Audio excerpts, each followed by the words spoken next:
Josh ventures into the jungles of Sri Lanka with a clear objective: to explore one of the oldest prehistoric sites of the country, Belina Cave, also known as the Cannibal's Cave. As he ascends the long, steep staircase leading to this cavern, something begins to feel off. From the dense jungle, two men appear out of nowhere and begin to follow him, marking the start of a disturbing situation he will never forget. Pay attention. I've been joined by some friends. They're showing me around. Very cool. As you can see, and despite the good disposition that the YouTuber initially showed, the subjects always acted in a suspicious manner.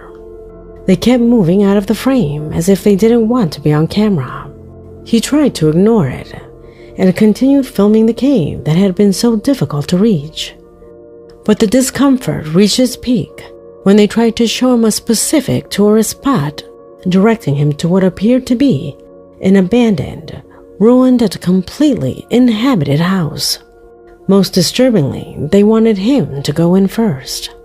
This set off alarm bells for the young man, who with nerves of steel and incredible mental agility, invented an excuse to avoid entering the place, managing to distract them and escape as quickly as possible.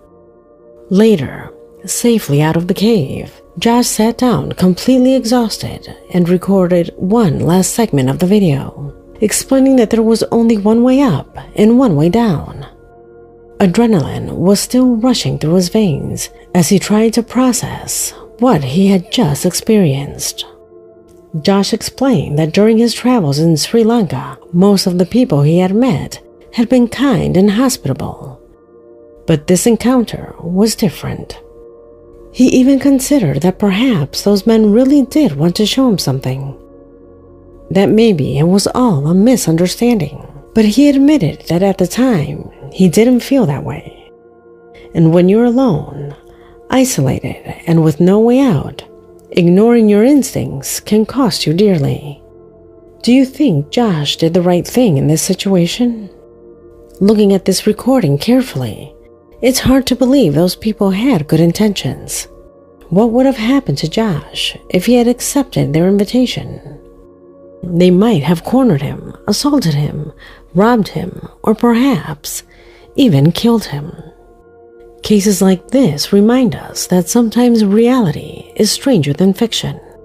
There's no music, no special effects, just decisions made in seconds that can mean the difference between getting out alive or never getting out at all. That's why you should always trust your instincts.